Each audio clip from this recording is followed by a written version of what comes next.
Right. Um, this kind of ties in. This wrestling related story kind of ties into what you're just talking about because like this has been a big aspect of the podcast is RVDology, philosophy, little bit of different stuff that goes on with it, and it kind of neat. This week, Dustin Rhodes had an interview with Sports Illustrated, and he was asked about like what he wants his lasting impact to be on wrestling, and instead of choosing a wrestling aspect of it, he chose his sobriety. And I have the quote right here. He said, my sobriety, that's my legacy. And I understand it's okay to have bad days. There will be better ones. Life has been an incredible teacher. He says, I've learned a lot, and I plan on being clean and sober for the rest of my life. And then he adds, I wasn't seeing clearly back in the day, and I paid for it heavily. Sometimes I'm still trying to prove myself, even when I don't need to. I came out on the other side. The devil is still sitting here, right on my shoulder. All I need is to do is walk with him. But each new day, I tell him, no, I'm not going to be good today. I'm going to be good today. So I'm not going to drink. I'm not going to do drugs. I have my shit together, and I'm fixing to get on with my life. Now I thought that was kind of pretty cool aspect for him to kind of talk about, like, hey, because he's been like I think 13 years sober or something at this juncture, so it's been a good amount of time, Yeah. and so I kind of wanted to get your thoughts. Now we know about like the impact you leave on wrestling, but if you kind of had to have a lasting legacy that really lasted outside of wrestling, that took a position outside of wrestling, what would you kind of hope to leave for people, so to speak, if you will? Um, Fitting in is for condoms. I like it. Yeah. I like it. I like that. That's good. It's as deep as you want to take that. Hmm. Literally. Right. One way you could take that on several levels. Right there. Exactly.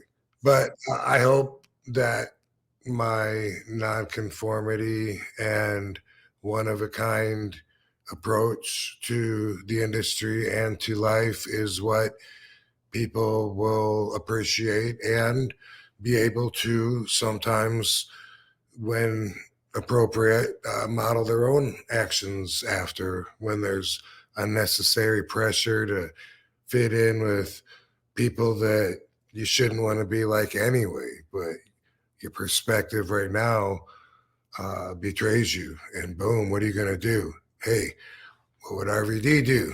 One of a kind, man. Just I hope that everybody listening to this right now, tattoo one of a kind on your kid's arm, on their left arm. That way, it'll be like right there, and everyone will say, "Hey," and we'll all know each other. You're like Harley owners, Harley Davidson owners. Yeah, is kids 6 months and up get a one of a kind tattoo, and then I'll know the validity and the reach of that validity when you do that, because why do we try to be like other people? Why do we let standards be set by other people for us?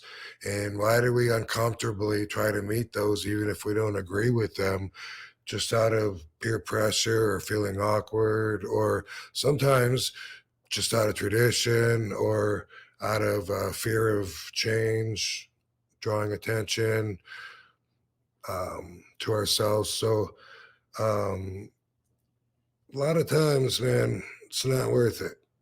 I mean, if you're in basic training and he says, "Everyone against the wall, don't move, maggots." I'm not saying that's the time to jump out and say, "Hey, I don't fit in with everybody," because then you'll have to do 200 push-ups while he stands on your back. And I'm so glad I didn't ever join the military. Okay, love you. I love you. See you, Katie. Love you. Bye. Love you. Where you going? To go get a spray tan. Oh, okay. I'll be back in a few minutes. Okay, love you. Be Love safe. you. Anyway, yeah, what I was saying, period. Yes, that makes sense. It does. Like, no, it's like trying to get like if you're concerned about what other people think and going off of that, it's like that's stressful in itself, and then you compound that, and it snowballs. I think in a lot of ways, and if you, Living up to other people's standards, it can be a meaningless, lifelong agenda that takes the place of a meaningful life of setting and meeting your own standards, and then thereby feeling content. I like it, Rob. Yeah.